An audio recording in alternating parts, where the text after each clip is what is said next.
আল্লাহ তাআলা বলছেন, হে নবী, লোকেরা আপনাকে কিয়ামতের ব্যাপারে জিজ্ঞেস করে, আপনি কিয়ামতের ব্যাপারে কি বলবেন? আপনি তো কিছু জানেন না এ ব্যাপারে জানে কে? বিশ্বনবী যখন মক্কার জমিনে কিয়ামতের ব্যাপারে বারবার মক্কার লোকদেরকে সাবধান করতে শুরু করলো যে এই দিন না, আরো দিন আছে, এই দিনটাই দিন নয়, বিশাল একটা জগৎ পড়ে আছে, সেটা শুরু হবে কিয়ামত দিয়ে, সব লন্ডভন্ড হয়ে যাবে। তখন লোকেরা বিশ্বনবীর জিজ্ঞেস করতে শুরু করলো, মুহাম্মদ সাল্লাল্লাহু, এই যে তুমি কিয়ামতের কথা বলো, এটা কবে হবে? ইয়াসআলুনাকা আনিস সাআতি আইয়ানা মুরসাহা ফীমা আনতা মিন যিকরাহা ইলা রাব্বিকা মুনতাহাহা। সুবহানাল্লাহ পড়েন। ও নবী, লোকেরা আপনারা জিজ্ঞেস করে কিয়ামত কবে হবে, কিন্তু কবে হবে এটা আপনি কেমন করে বলবেন? এটা তো আপনি জানেন না, গোটা বিশ্বের কেউ জানে না, জানে একজন, তিনি কে? They are asking about the day of resurrection. People are asking you about Qiyamah. Who are you to talk anything about it? Only Allah has the final word regarding Qiyamah. ও নবী, লোকেরা আপনারা কিয়ামত কবে হবে খালি ধরে জিজ্ঞেস করে, তো এই ব্যাপারে আপনি কথা বলবেন কি করে? এই ব্যাপারে কোনো জ্ঞান তো আমি আপনাই দেইনি। কিয়ামত কবে হবে এটা জানি শুধুমাত্র আমি আল্লাহ। চিল্লায় বলেন ঠিক কিনা?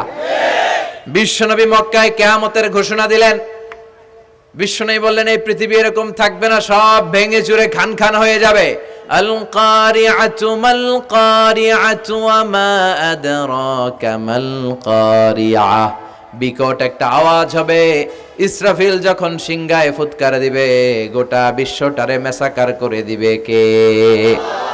আবার বিশ্বনবী শোনাতে লাগলেন, ইযা জুলজিলাতিল আরদু জিলজালাহা ওয়া আখরাজাতিল আরদু আসকালাহা। বিশ্বনবী বললেন, সেদিন পৃথিবীটা কেঁপে উঠবে, মহা ভূমিকম্প হবে। জমিনের ভেতরে যা আছে, তেলের খনি, গ্যাসের খনি, স্বর্ণের খনি, সবকিছু জমিনটা বমি করে বের করে দিবে। আবার বিষ্ণু বলতে লাগলেন, ইদা রুজ্জাতিল আরদু রাজ্জাও ওয়া বুসাতিল জিবালু বাসসা। সুবহানাল্লাহ পড়েন।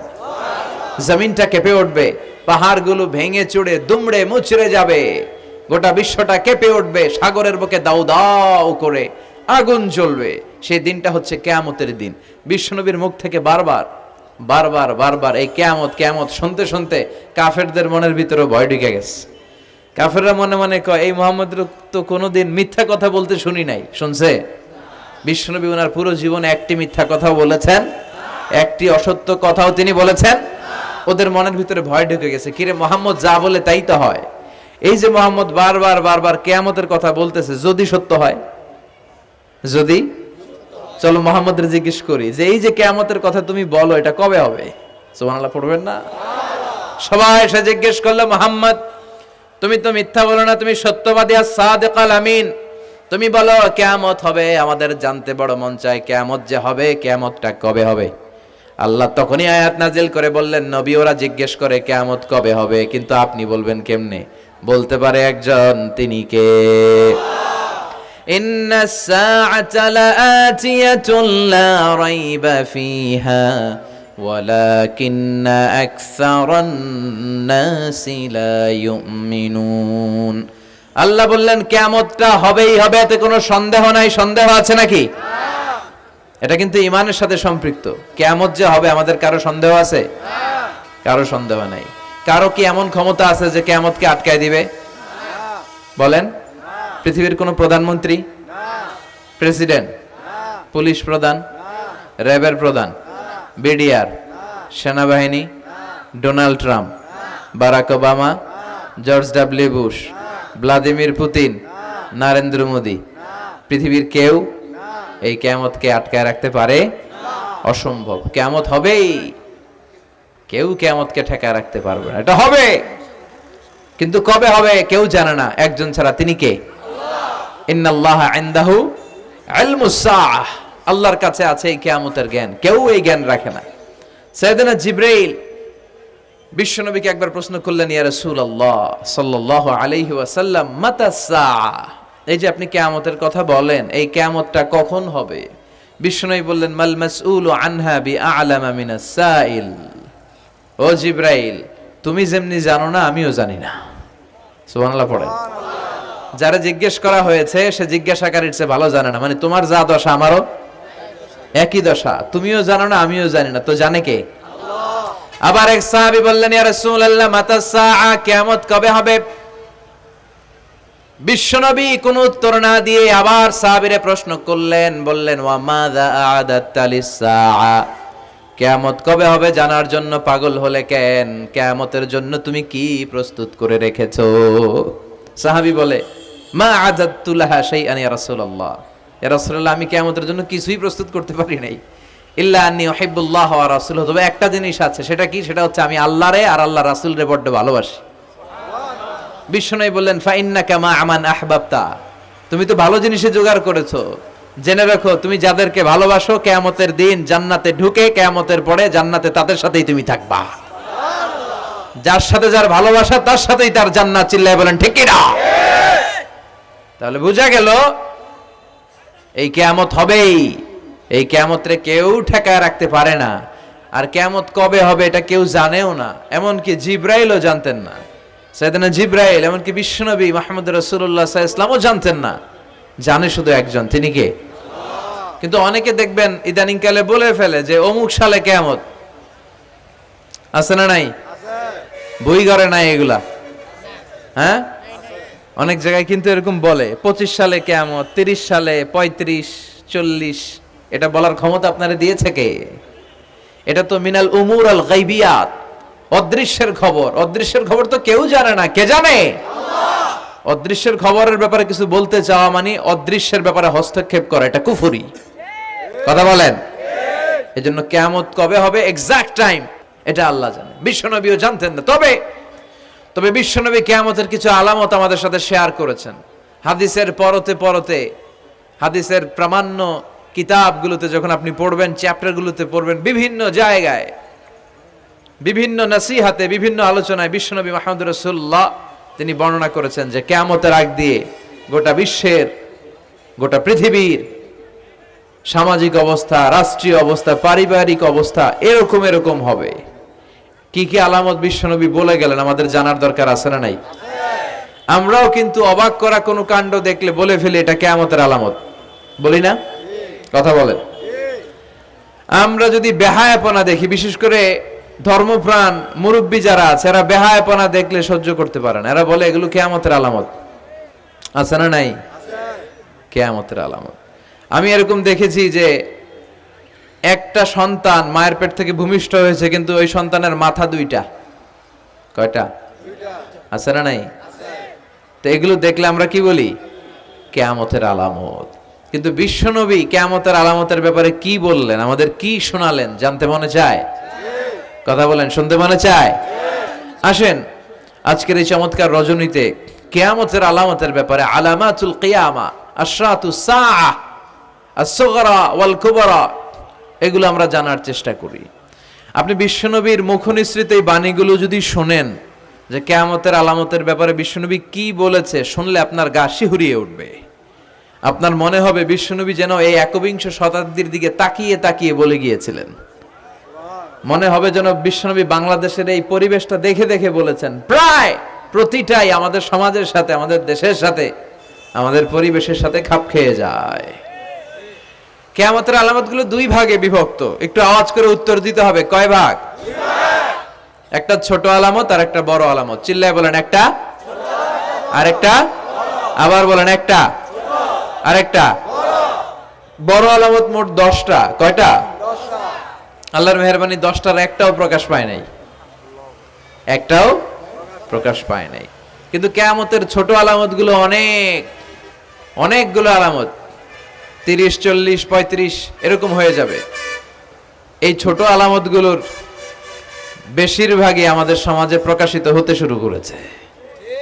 যেগুলো হয় নাই এগুলো হওয়ার পথে, বেশিরভাগ সমাজে প্রকাশ পেয়ে গিয়েছে। আশরাতুস সাআ, আস-সুগরা ওয়াল কুবরা। আমরা আজকে কিয়ামতের ছোট আলামত, the minor signs of the day of judgement, কিয়ামত আসার আগ দিয়ে কি কি ছোট আলামত আমাদের সমাজে দেখা যাবে, এগুলো নিয়ে আমরা কিছু কথা শুনবো। আওয়াজ করে পড়েন ইনশাআল্লাহ। উদ্দেশ্য হচ্ছে এগুলো জেনে আমরা সচেতন হব। কি হব? আমরা আখিরাতের ব্যাপারে সচেতন হব এবং নিজেদেরকে গড়ব এবং আমলের পরিমাণ এমন ভাবে বাড়াবো যাতে আমাদের আখিরাতটা সুন্দর হয়। ঠিক কিনা? আমাদের অনেকেরই এই ইখলাস জিনিসটার খুব অভাব। এটা নাই, এটার ঘাটতি। আমরা আল্লাহর কাছে কামনা করি, আল্লাহ তুমি আমাদের হৃদয় ইখলাস দিয়ে পরিপূর্ণ করো। আল্লাহুম্মা রযুকনা ইখলাস, আল্লাহ তুমি আমাদেরকে ইখলাসকে রিজিক হিসেবে দাও। এই ইখলাসের নামে কোরআনে একটা সূরাও আছে না নাই? সূরার নাম কি? কুল হুয়াল্লাহু আল্লাহুস লাম ইয়ালিদ ওয়া লাম ইয়াকুল লাহু। এখানে আল্লাহ তাওহীদের কথা বলেছেন, ইখলাসের কথা বলেছেন।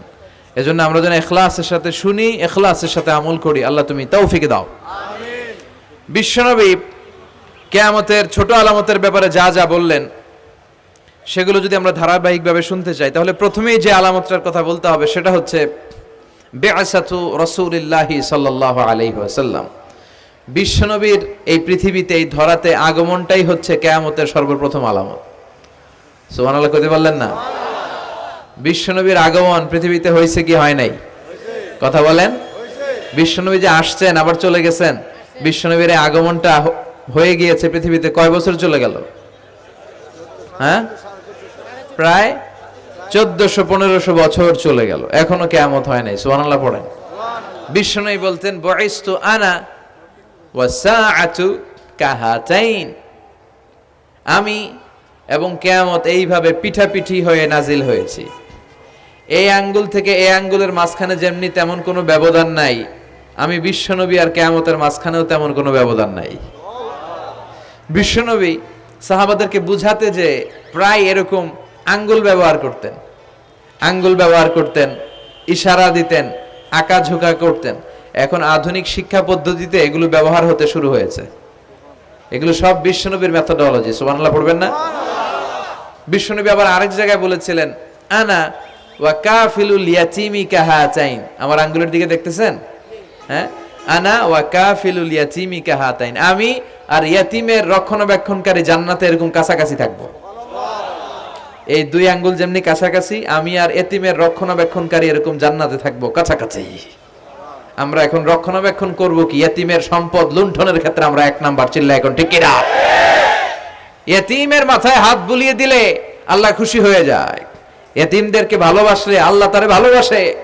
ইয়াতীমের জন্য দান সদকা করলে তার মর্যাদা বাড়ায় দেয় কে? আল্লাহ। আমাদের এলাকাগুলোতে ইয়াতীমখানা নাই? আমাদের সমাজে ইয়াতীম আছে না নাই? তার বাবা নাই, তার মা নাই, ইয়াতীম। আপনি তার ঘরে খাবার পৌঁছে দেন, আপনার আব্বার কবরটারে জান্নাতে টুকরা বানায় দিবে কে? ইয়াতীম মিসকিনদেরকে সহায়তা করবেন, দান সদকা ওইখানে করবেন। ওইদিকে টাকা না দিয়ে মাজারে যে টাকা দেয় এরকম লোক আছে না নাই? মাজারে টাকা দেওয়া যাবে অপ্রয়োজনে? মাজারে কেন টাকা দিবেন? ওখানে একজন লোক শুয়ে আছে, পড়ে আছে, উনার টাকা লাগবে? টাকা লাগবে আমগো জীবিত যারা আছে আমাদের। কথা কন। গরিব, দুস্থ, সুবিধা বঞ্চিত মানুষ যারা আছে তাদের টাকা লাগবে। এজন্য মাজারে যে মানত করা যাবে? মানত করতে হবে একজনের নামে, চিৎকার করে বলেন তিনি কে? অনেকে দেখবেন মাজারে যে মোমবাতি দিয়ে আসে, আগরবাতি দিয়ে আসে, হ্যাঁ, কাপড় দিয়ে আসে, ছাগল দিয়ে আসে, মুরগি দিয়ে আসে, গরু দিয়ে আসে। আছে না নাই? আলহামদুলিল্লাহ নারায়ণগঞ্জে এগুলা নাই। হ্যাঁ হ্যাঁ আছে। আহা, আল্লাহ তুমি বুঝার তৌফিক দাও। দেখবেন মাজারে আবার মশারিও দিয়ে রাখে। আছে না নাই? যিনি শুয়ে আছে ওনার কি মশায় কামড়ায়? তো উনি যদি মশার কামড় থেকে নিজের বাঁচাইতে না পারে, উনি আমগরে বাঁচাবে কি? কথা বলেন। আবার দেখবেন অনেক ড্রাইভার অনেক মাজারের পাশ দিয়ে যখন যায় সে গাড়ি স্লো করে ফেলে।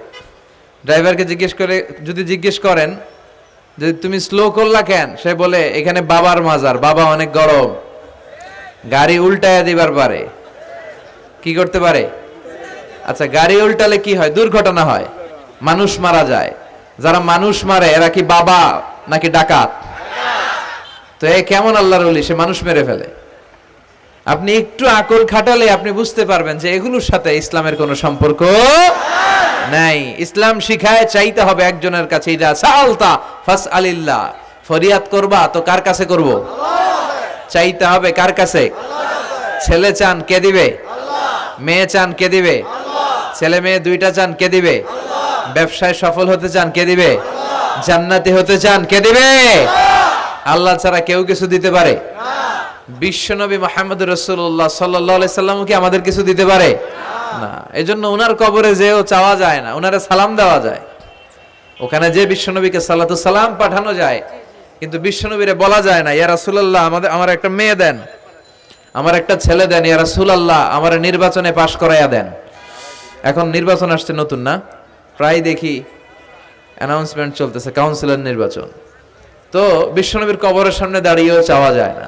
তো বিশ্বনবীর কবরের সামনে দাঁড়িয়ে কিছু চাইলে সৌদি পুলিশ হাতের মধ্যে লাঠি দিয়ে বাড়ি মারে, দাঁড়াতেই দেয় না। যে এখানে কি চাও তুমি? সামনে কেবলা, কেবলামুখী হও। এই বিশ্বনবী যার কাছে যাইতেন তার কাছে চাও, তিনি ছাড়া কিচ্ছু করার ক্ষমতা গোটা বিশ্বে কারো নাই। আল্লাহর ধনভাণ্ডার কত বিশাল! তিনি আমাদের সবাইকে যদি জান্নাতুল ফেরদাউস দিয়ে দেয়, ওনার জান্নাতের মধ্যে ঠেলাঠেলি হবে তো না? কথা কন। বিশ্বনবী 8টা জান্নাতের যে স্টেজ, এই 8টার সবগুলাই থাকবে না, উনি থাকবে জান্নাতুল ফেরদাউস। কোনটায় থাকবে? তাহলে আমরা থাকবো কই? ইনশাআল্লাহ করবেন না? নবী থাকবে একটাই, আমরা আরেকটাই। এটা সম্ভব? অন্য কোন জান্নাত দিয়ে আমাদের বুঝ দেওয়া যাবে? আমরা আল্লাহর কাছে বলবো, আল্লাহ আমগো নবী যেদিকে, আমরা থাকবো বিশ্বনবী থাকবে জান্নাতুল ফেরদাউস, আমরাও থাকবো ফেরদাউস। ইনশাআল্লাহ পড়েন। এত বিশাল জান্নাত, কোনো ধাক্কা ধাক্কি নাই। জান্নাতের এক একটা দরজা চিনেন তো না? বিশ্বনবী যখন জান্নাতের দরজার বর্ণনা দিচ্ছেন, বিশ্বনবী বলছেন ইন্নাল মিসরাআইন মিন মাসারি'আল জান্নাহ মা বাইনা মাক্কাতা ওয়া হাজার। ও সাহাবারা, জান্নাতের দরজাগুলো কত বড়, শোনো শোনো। বিশ্বনবী বললেন সৌদি আরবের মক্কা শহর থেকে বাহরাইনের হাজার শহর যত লম্বা, জান্নাতের এক একটা দরজা তত লম্বা। তার মানে এক এক ধাক্কায় কয়েকশো কোটি লোক জান্নাতে ঢুকে যাবে। তো ওই জান্নাতে আমরা সবাই যদি ফেরদাউসে থাকি, আল্লাহর কোনো ঘাটতি আছে? ওই আল্লাহরে থইয়া মাজারে যায়, ওই আল্লাহরে না ডেকে বাবারে ডাকে, ওই আল্লাহর কাছে না যেয়ে মাজারে যেয়ে লাল সালু দিয়ে আসে। দেখবেন যে লোকটা মাজারে মশারি দেয়, ওর বাবার ডেঙ্গু রোগ, ওর মারে মশাই কামড়ায়, ওর বাবারে মশাই কামড়ায়। বাপ মার কাছে চায় না। বাপ মা যে কত বড় পীর সাহেব, গোটা বিশ্বের পীর সাহেবরা যদি একটা দোয়া করে আর বাবা মা যদি আরেক পাশে দোয়া করে, বাবা মার দোয়া আগে আগে কবুল হয়ে যাবে। এজন্য চাইতে হবে একজনের কাছে, তিনি কে? বিশ্বনবী যখন বুঝাতেন, মাঝে মাঝে হাতের ইশারায় বুঝাতেন। সুবহানাল্লাহ পড়েন। বিশ্বনবী যখন বুঝাতেন, মাঝে মাঝে প্রশ্ন করে বুঝাতেন, মাঝে মাঝে প্রশ্ন করে বুঝাতেন। He use to throw question to the audience. শ্রোতাদেরকে প্রশ্ন ছুড়ে দিতেন। প্রশ্ন ছুড়ে দিলে কি লাভ জানেন? শ্রোতারা ভাবতে শুরু করে উত্তরটা কি, কি এই প্রশ্নের উত্তর। যখন উত্তরটা করতে পারে না, তখন বিশ্বনবী উত্তর বলে দিতেন। যখন উত্তর করতে যে ঠেকে যায় একটা ঠেকা ঠেকা ভাব, তখন যখন উত্তরটা জানা হয়, ওই উত্তর আর ভোলা হয় না। কথা বলেন। বিশ্বনবী সাহাবাদেরকে প্রশ্ন করলেন, ইন্না মিনাশ শাজারাতি শাজারাতুন লা ইয়াসকুতু ওয়ারাকুহা। ও সাহাবারা, গাছের মধ্যে, বৃক্ষলতার মধ্যে এমন একটা বৃক্ষ আছে, এমন একটা গাছ আছে, যেই গাছের কোনো পাতা ঝরে না। মাসালুহা কামাসালুল মুমিন। ওই গাছের দৃষ্টান্ত মুমিনের দৃষ্টান্তের মতো। বলো তো, হাদ্দিসুনি মা হিয়া, দেখি তোমরা পারো কিনা ওই গাছটা কি? কেউ পারে না। কেউ বলে ওই গাছ, কেউ বলে মরুভূমির ওই ক্যাকটাস গাছ, কেউ বলে ওই গুলমলতা, কেউ বলে ওইটা, কেউ বলতে পারে না। বিষ্ণু বললেন কারোটা হয়নি। ইন্নাহা নাখলা, এটা হলো খেজুর গাছ। সাহাবারা ভাবসারে খেজুর গাছ তো প্রত্যেক ঘরের পিছনে পিছনে, এটা ধরছে নাকি? ধরলে তো কঠিনটাই ধরবে। এজন্য সাহাবাদের প্রত্যেক বাড়ির পাশে খেজুর গাছ। ওইদিকে মন যায় না, মন গেছে দূরে, দেখি তো কোন গাছ, খুঁজে পায় না। সুবহানাল্লাহ পড়েন। এই যে বিশ্বনবীর শিখানোর পদ্ধতি, education system, how to teach the children, আপনি ছাত্রদেরকে কিভাবে পড়াবেন, এটা বিশ্বনবী হাতে কলমে আমাদেরকে শিখিয়ে গিয়েছে। ওই মজলিসে আব্দুল্লাহ ইবনে উমর রাদিয়াল্লাহু আনহু আর ওনার বাবা ওমরে ফারুক দুইজনই উপস্থিত ছিলেন। বাড়িতে যাওয়ার পরে ছোট্ট আব্দুল্লাহ ইবনে উমর সাইয়েদনা ওমর ফারুককে বলেন, আব্বা, বিশ্বনবী যে আজকে প্রশ্নটা করছিল আমি কিন্তু উত্তর জানতাম। সুবহানাল্লাহ কইবেন না? ওমর ফারুক বললেন, বলো কি, তুমি জানতা যেটা খেজুর গাছ? আব্দুল্লাহ ইবনে ওমর বলে, না আমি আবি, হ্যাঁ আমি জানতাম। তো বললা না কেন? তুমি যদি আজকে উত্তর দিতে পারতা তাহলে আরবরা লাল কপালের উট পেলে অনেক খুশি হয়ে যায়। তিনি বললেন, লাল চাঁদওয়ালা উট পেলে মানুষ যেরকম খুশি হয়, আজকে তো আমি অত খুশি হইতাম, বিশ্বনবীর সামনে আমার বুকটা এত বড় হয়ে যেত যে আমার ছেলে উত্তর করতে পেরেছে। আব্দুল্লাহ ইবনে ওমর বললেন, আপনি আমার আব্বা, আশেপাশে চাচারা কেউ পারে না, আমি কেমনে কই? সুবহানাল্লাহ কইবেন না? দেখেন বিশ্বনবীর শিখানোর কত চমৎকার পদ্ধতি। তো সে পদ্ধতির অংশ হিসেবে বিশ্বনবী এরকম আঙ্গুল দিয়ে ইঙ্গিত করতেন আর বলতেন, আনা ওয়া কাফিলুল ইয়াতীমি কাহাতাইন, আমি এবং ইয়াতীমের যত্ন যারা করে তারা জান্নাতে একসাথে এইভাবে থাকবো। আবার কিয়ামতের বর্ণনা দিতে যে বিশ্বনবী বললেন, আনা ওয়া সাআতু কাহাতাইন, আমি আর কিয়ামত এরকম পিঠাপিঠি, আমার আর এই দুইটা আঙ্গুলের মাঝখানে যেমনি তেমন ব্যবধান নাই, আমি আর কিয়ামতের মাঝখানেও তেমন ব্যবধান নাই। চিল্লায় পড়েন আল্লাহু আকবার। তাহলে বিশ্বনবীর ঘোষণা অনুযায়ী কিয়ামতের প্রথম আলামত হচ্ছে বিশ্বনবীর স্বয়ং আগমন। এটা হয়েছে কি হয় নাই? এরা হতে হেলে দুলে নুরানি তনু কে আসে হায়, সারা দুনিয়ার হেরে মেরে পর্দা খুলে খুলে চায়, সে যে আমার কামলিওয়ালা কামলিওয়ালা, তার ভাবে বিভোল রাঙা পায়ের তলে, পর্বত জঙ্গল টল মল টলে, খুরমা খেজুর বাদাম জাফরানি ফুল ঝরে ঝরে যায়, সে যে আমার কামলিওয়ালা কামলিওয়ালা। সুবহানাল্লাহ পড়েন। এই কামলিওয়ালা নবীর আগমনটাই কিয়ামতের প্রথম আলামত। তাহলে প্রথম আলামত আমরা পাইছি কি পাই নাই? পেয়ে গেলাম।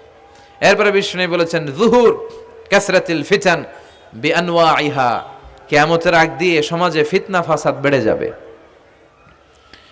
পারিবারিক ফিতনা আমাদের আছে না নাই? সামাজিক ফিতনা, একটু আওয়াজ করে উত্তর দিবেন। রাষ্ট্রীয় ফিতনা, নারী ঘটিত ফিতনা, খালি ফিতনা আর ফিতনা। আপনি যেদিকে তাকাবেন ওইদিকেই ফিতনা। আপনি চাইলেও আপনার ঈমান বাঁচাতে পারছেন না। আমরা চাই আমার চোখটা হেফাজত করব, পারছি না। ইউটিউবে ঢুকলাম, জাকির নায়েকের লেকচার শুনবো, ইউটিউবে ঢুকলাম, শায়েখ সুদাইসের তেলাওয়াত শুনবো, ওদিকে তেলাওয়াতও বাজে আর নিচে সাজেস্টেড ল্যাংটা ভিডিও আছে না নাই? কই যাব আমরা? কিভাবে বাঁচাবো আমাদের চোখ? বায়ে অশ্লীলতা দেখে ডানে তাকায়, দেখি ওদিকে অশ্লীলতা, আবার বায়ে তাকায়, ওখানে অশ্লীলতা, সামনে তাকাই অশ্লীলতা, আবার পেছনে তাকাই অশ্লীলতা, নিচে তাকাই অশ্লীলতা, উপরে তাকাই ওদিকে অশ্লীলতা। আমরা যাব কই? আর নাযার সাহামুন মাসমুম মিন সিহাম ইবলিস, এই দৃষ্টি শয়তানের বিষ মাখানো তীরবানের মধ্য থেকে ভয়ঙ্কর তীর। এই তীর দিয়ে শয়তান যুবক যুবতীদেরকে কাবু করে ফেলে। একটা যুবক যুবতীর মধ্যে প্রথমে আই কন্টাক্ট হয়। কি হয়? প্রথমে আই কন্টাক্ট, চোখে চোখে একটা ভাব বিনিময় হয়, হ্যাঁ। এরপরে এসএমএস এর আদান প্রদান হয়, কথা বলেন। এরপরে ডেটিং হয়, ডেটিং কি হয়? এরপর হয় গার্লফ্রেন্ড বয়ফ্রেন্ড, আছে না নাই? এগুলো ভুইঘরে নাই? ভুইঘরের ছেলেপেলেরা আল্লাহওয়ালা, হ্যাঁ। কি ভয়ঙ্কর অবস্থা। আমরা ছোটবেলায় এই সমস্ত গার্লফ্রেন্ড বয়ফ্রেন্ড কি বুঝতামই না। এখন ক্লাস 5 থেকে শুরু, ক্লাসে যারা যারা আছে ভাগাভাগি হয়ে যায়, কোনটা কার, আছে না নাই? কয় এইটা আমার, মানে আমার ফ্রেন্ড, এটা আমার এই কি ফ্রেন্ড, গার্লফ্রেন্ড, এটা আমার গার্লফ্রেন্ড, তো এটা তোর গার্লফ্রেন্ড, আছে না নাই? আবার এটারে সংক্ষেপ করছে, কয় জিএফ। কি কয়? তোমাদের এগুলা নাই তো? হ্যাঁ আছে, অর্ধেক কয় আছে, অর্ধেক কয় নাই। খুব চালাক এরা। প্রিয় ভাইয়েরা, এগুলো আমাদের সংস্কৃতি নয়। বিবাহ বহির্ভূত যে কোনো ধরনের নারী পুরুষের সম্পর্ককে হারাম করেছে কে? আল্লাহ। আসুন আমরা বিয়েটাকে সহজ করি, আর্লি ম্যারেজ ক্যাম্পেইন করি। আর কত বলবো, যতদিন বেঁচে থাকি বলবো, বিয়েটারে সহজ করে দেন। ছেলের বাবা যারা আছেন, মেয়ের বাবা যারা আছেন, বিয়েটা সহজ করে দেন। তা না হলে এই যে 14ই ফেব্রুয়ারি গুলো যায়, আছে না নাই? কি নাম? কি বিশ্ব বেহায়া? আহা, এগুলো আগে ছিল না, এগুলো সব কিয়ামতের আলামত। চিল্লায় এখন ঠিক কিনা? এই দিবসগুলোতে আপনার উঠতি বয়সের তরুণী মেয়ে, আপনার ছেলে যে পাপগুলো করে বিয়ে না করার কারণে, এই পাপগুলোর একটা পার্সেন্টেজ গুনাহ আপনার আমলনামায় আছে না নাই? এজন্য খবরদার, বাবা মা যারা আছেন ছেলে মেয়েদেরকে সময় মতো বিয়ে করিয়ে দেন। আমাদের দেশে বিয়ে অনেক সময় অনেক দেরি হয়ে যায়, বিশেষ করে ছেলেদের দেরি হয়ে যায়। বলে তুই নিজের পায়ে দাঁড়া। তো এতদিন ও কার পায়ে দাঁড়াইছে? ও তো নিজের পায়ে দাঁড়িয়েছে, একটু সহযোগিতা করেন না আপনি, বিয়েটা সহজ করে দেন। বিয়ের চেয়ে ভালো কাজ পৃথিবীতে নাই। হ্যাঁ, ইয়াং পোলাপানরা অনেক খুশি হয়ে গেছে। হ্যাঁ, বিয়ে করবে তোমরা। বিয়ে বহির্ভূতে জিএফ বিএফ এর দরকার আমাদের নাই। চিল্লায় বলেন ঠিক কিনা? এগুলোর বিরুদ্ধে আমাদের জিহাদ। ইসলামের ইমেজকে, আমাদের মোরালিটি, আমাদের এথিক্যাল স্ট্যান্ডিং পয়েন্ট যেখানেই নষ্ট হবে, ওগুলোর বিরুদ্ধে আমাদেরকে সোচ্চার হতে হবে। এই নৈতিকতার অবক্ষয় হতে হতে এমন পর্যায়ে ঠেকেছে বাংলাদেশটা এখন জাহান্নামের টুকরা হয়ে গিয়েছে। এখন মেডিকেলের ডাস্টবিনে ছোট্ট ছোট্ট নবজাতক বাচ্চার লাশ পাওয়া যায়। এগুলো সব 14ই ফেব্রুয়ারি পালনের ফসল। এগুলোর সাথে মুসলমানদের কোনো সম্পর্ক থাকতে পারে না। এগুলো ইসলামের সাথে কোনো সম্পর্ক নাই। এগুলো হচ্ছে পাশ্চাত্য থেকে আমদানি করা, পার্শ্ববর্তী দেশ ভারত থেকে আমদানি করা। আমাদেরকে যে ইসলামের সুশীতল বাণী বিশ্বনবী শিখিয়েছেন, আমাদের জানিয়েছেন, দ্যাটস এনাফ ফর আস, এটাই আমাদের জন্য যথেষ্ট। এজন্য এই যুগটা হচ্ছে, বিশ্বনবী বললেন, ফিতনার যুগ। আখিরি জামানায় জ্বলন্ত আগুনের কয়লা নিয়ে হাতে রাখাটা সহজ হয়ে যাবে, কিন্তু ঈমান নিয়ে টিকে থাকা কঠিন হয়ে যাবে। আপনি চাইলেও ভালো থাকতে পারবেন না, আপনি হকের কথা চাইলেও বলতে পারবেন না। ঝুঁকি আছে না নাই? গুম আছে না নাই? ক্রস ফায়ার আছে না নাই? কে কোন দিক দিয়ে গুম টেরি পাওয়া যাবে না, কিন্তু এই হকের রাস্তা আমরা ছাড়বো না। বিশ্বনবী বললেন ফিতনা বেড়ে যাবে। আপনি হক হালাল মেনটেন করতে চান কিন্তু পারবেন না। আপনি ঘুষ খাবেন না, কি হবে? টেবিলের নিচ দিয়া ঘুষ, উপর দিয়া ঘুষ, সব জায়গায় ঘুষ। আপনার পাশে যে চাকরি করে সে খায় ঘুষ, ও খায় ঘুষ, নিচের কর্মচারী খায় ঘুষ, উপরের বসও খায় ঘুষ। কথা বলেন, আপনি চাইলেও পারছেন না। এজন্য বিশ্বনবী সবসময় দোয়া করতেন, আল্লাহ ফিতনা থেকে আমাদেরকে বাঁচাও। বিশ্বনবী পড়তেন, আল্লাহুম্মা ইন্না নাউযু বিকা মিনাল ফিতান মা যাহারা মিনহা মা বাচান। হে আল্লাহ, প্রকাশ্য অপ্রকাশ্য সব ফিতনা থেকে তুমি আমাদেরকে বাঁচাও। চিল্লায় পড়েন আমিন। আওয়াজ করে আমার সাথে পড়েন, আল্লাহুম্মা ইন্না নাউযু বিকা মিনাল ফিতান মা যাহারা মিনহা ওয়া মা বাচান। এর মানে হচ্ছে, হে আল্লাহ, প্রকাশ্য অপ্রকাশ্য, দেখা যায় দেখা যায় না, এরকম সব ফিতনা থেকে তুমি আমাদেরকে বাঁচাও। তাহলে এই যে বিশ্বনবী বললেন কিয়ামতের আগে ফিতনা বেড়ে যাবে, এই আলামতটা সমাজে আছে না নাই? আমাদের আশেপাশে ফিতনা আছে না? আচ্ছা, এরপরে বিশ্বনবী বললেন খুরুজ মুদ্দাঈন নবুওয়া, কিয়ামতের আগ দিয়ে ভণ্ড নবী দাবিদার বেড়ে যাবে। বুখারীর বর্ণনায় বিশ্বনবী বললেন, ততক্ষণ পর্যন্ত কিয়ামত হবে না যতক্ষণ না 30 জন ভণ্ড নবী দাবিদার বেরোবে। ভণ্ড নবী দাবিদার, একটাও নবী না। কুল্লুহুম কাযযাবুন দাজ্জালুন, সবগুলো মিথ্যাবাদী, কাযযাব আর দাজ্জাল। বিশ্ব নবী হচ্ছেন সর্বশেষ নবী। আমার নবীর পরে আর কোন নবী আসবে না, আমার রাসূলের পরে আর কোন রাসূল আসবে না। এই কথাটা যারা মানবে না তার ঈমান থাকবে না। মা কানা মুহাম্মাদুন আবা আহাদিম মির রিজালিকুম ওয়ালাকিন রাসূলুল্লাহি ওয়া খাতামান নাবিয়্যিন। মুহাম্মদ তোমাদের কোন ছেলেদের পিতা নয়, তিনি হলেন আল্লাহর রাসূল, তিনি হলেন শেষ রাসূল। খাতামান নাবিয়্যিন, সাইয়েদনা আদম থেকে শুরু করে নবী আসার যে ধারাবাহিকতা, এটা বিশ্ব নবীর মাধ্যমে এই চেইনটাকে কাট আপ করে দিয়েছে কে? আল্লাহ। আমার নবীর পরে কোনো নবী নাই। বিশ্বনবী বলতেন, লা নাবিয়্যা বা'দি ওয়ালা রাসূলা, আমার পরে নবীও নাই, রাসূলও নাই, তবে লাউ কানা বা'দি নাবিয়্যুন লাকানা উমর, আমার পরে যদি কেউ নবী হতো আমার সাহাবী ওমর নবী হয়ে যেত। প্রভু তুমি বলেছ রাসূল দেবে না, বলনি দেবে না ওমর, বলনি দেবে না হামজা তারিক, খালিদ বিজয়ী সমর। প্রভু তুমি বলেছ রাসূল দেবে না, বলনি দেবে না ওমর, বলনি দেবে না হামজা তারিক, খালিদ বিজয়ী সমর। প্রভু তুমি বলেছ রাসূল দেবে না। সুবহানাল্লাহ পড়েন। ওমরে ফারুক নবী হয়ে যেত, এমন কোয়ালিটি ছিল। আসাদুহুম ফি আমরিল্লাহি আমার, আল্লাহর আইন বাস্তবায়নের ক্ষেত্রে গোটা বিশ্বের মধ্যে সবচেয়ে শক্ত ছিলেন সাইয়েদনা ওমর। আর এই উম্মতের মধ্যে সবচেয়ে নরম দিলের ছিলেন সাইয়েদনা আবু বকর। আরহাম উম্মতি বি উম্মতি আবু বকর। তিনি যখন নামাজে দাঁড়াতেন, সালাতে দাঁড়াতেন, উনি যখন তেলাওয়াত শুরু করতেন, ওনার কান্নার আওয়াজে তেলাওয়াতের আওয়াজ বোঝা যেত না। আর আমাদের নামাজে কান্না আসে? হ্যাঁ, নামাজে দাঁড়াইলেই সারাদিন যেটা মনে পড়ে না ওটা নামাজে দাঁড়াইলেই মনে পড়ে। আছে না নাই?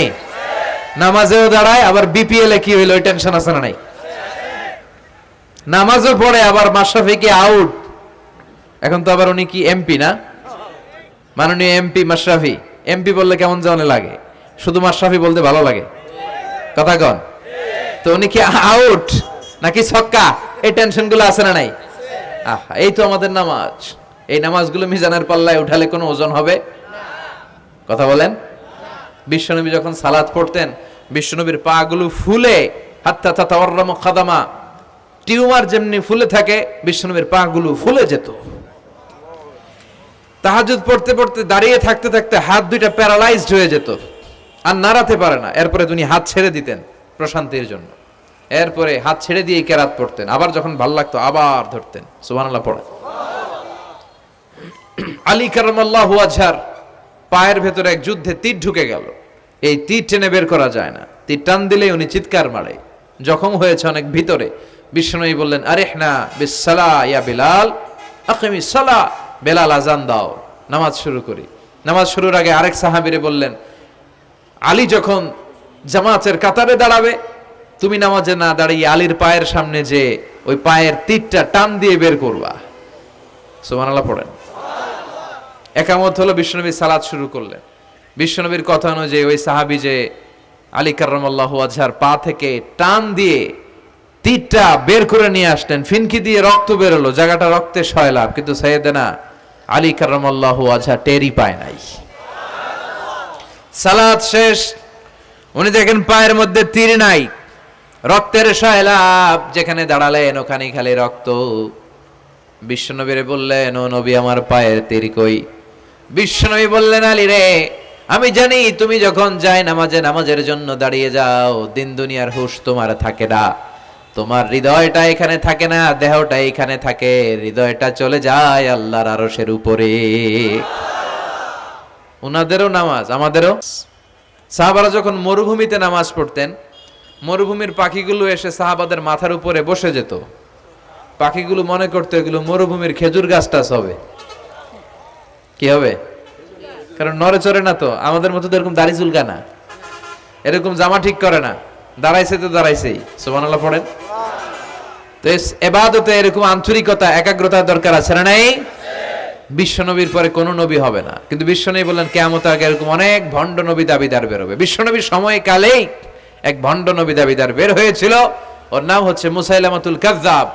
এসে বলে, মুহাম্মদ আন-নবুওয়া নিসফুন লাকা ওয়া নিসফুন লি, তুমি একা নবী নও, নবুয়ত অর্ধেক তোমার অর্ধেক আমার, আমারটা আমারে বুঝায় দাও।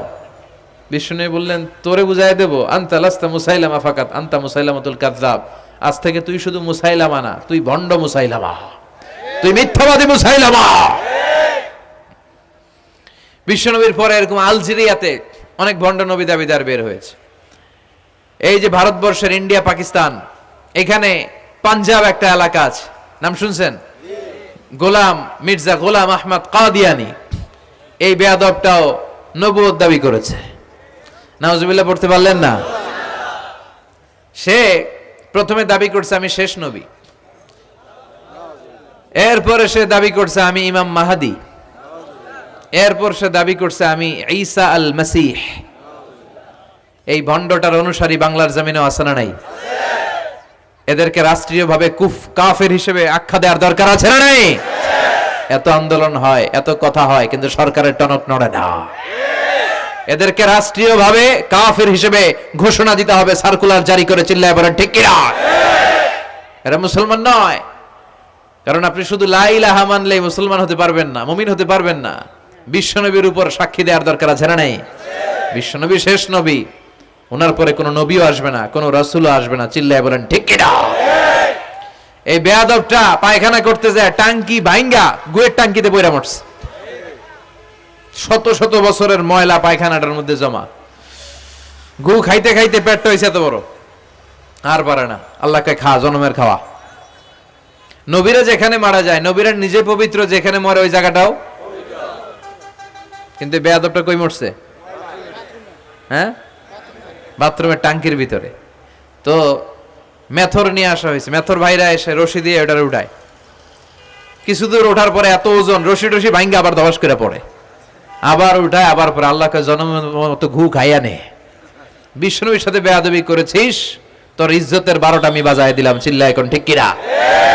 যারাই বিষ্ণুনবীর সম্মান নিয়ে ঝিনিমিনি খেলেছে, তাদের রেহাই দুনিয়াতেও নাই, আখেরাতেও নাই।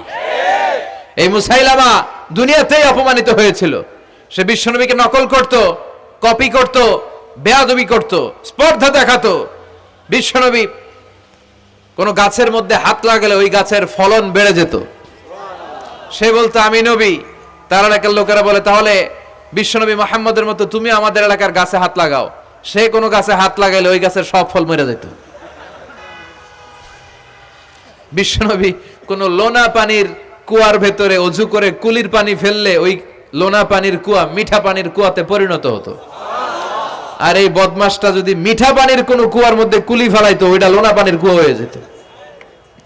বিশ্বনবী মদিনাতে আসার পরে মদিনার নিউ বর্ন বেবিদেরকে বিশ্বনবীর কাছে নিয়ে আসা হতো। বিশ্বনবী তাদেরকে তাহনিক করাতেন। তাহনিক মানে খেজুর হালকা একটু খেয়ে বিশ্বনবী লালা লাগিয়ে বিশ্বনবী লালা মোবারকটাই বাচ্চার ঠোঁটের মধ্যে বিশ্বনবী লাগিয়ে দিতেন। এখন বিশ্বনবী নাই, আলেমদের কাছে যাবেন, খতিব এলাকার বড় খতিব হুজুরের কাছে যাবেন, হাফেজ সাহেব হুজুরের কাছে যাবেন। হুজুর মধু খেয়ে বাচ্চার মুখে লাগাই দিবে।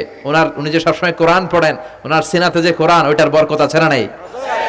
বিশ্বনবী তাহনিক করতেন, খেজুর খেয়ে ওই লালা মিশ্রিত খেজুর বাচ্চার মুখে লাগিয়ে দিতেন, আর বাচ্চার মাথায় হাত বুলিয়ে দিতেন। বিশ্বনবীর হাত মদিনার যে সমস্ত নবজাতক বাচ্চাদের মাথায় লেগেছে, বাচ্চাদের মাথার চুল বড় করে দিয়েছে কে? সেও বিশ্বনবীর মতো অ্যাক্টিং করত। তার কাছে নবজাতক বাচ্চা নিলে সেও তাহনিক করত। তাহনিক করার সাথে সাথে বাচ্চা বমি শুরু করে দিত। আর মাথায় হাত লাগায় দিলে মাথার চুল বাড়াতো, বড় কথা, আজীবনে বাচ্চাগুলো টাক মাথা থাকতো। কি করতো? টাক মাথা। তার মানে বেয়াদবির পরিণাম, অপমান দুনিয়া থেকেই শুরু হয়ে যায়। তো বিশ্বনবী বললেন এই ভণ্ডদের আবির্ভাব শুরু হবে। আমাদের এই সমাজে ভণ্ড আছে না নাই? দুদেল বান্দা কালমা চোর, না পায় শ্মশান না পায় ঘোর, দিন থাকিতে আয়রে পথে ছাইড়া দে ভণ্ডামি, ভণ্ডামি ভণ্ডামি ভণ্ডামি, ছাইড়া দে ভণ্ডামি। নামাজ কালাম পড়ে না, ইবলিশ শয়তানের নানা। আছে না এরকম? ইসলামের লেবাস লাগায়, দাড়ি রাখে, চুল বড় রাখে, জট পাকায় রাখে, রোজা নাই, নামাজ নাই, পরিচ্ছন্নতা নাই, আতর নাই, গোসল নাই। আছে না নাই? এরকম ভণ্ড পীর আছে না নাই? হক্কানি পীর যারা, তাদের বিরুদ্ধে আমার কোনো কথা নাই। কারণ এদেশে অনেক লক্ষ লক্ষ হিন্দুরা এই হাক্কানি পীরদের হাতে হাত রেখে কালিমা পড়ে মুসলমান হয়েছে। তাদেরকে আমরা সাপোর্ট করি।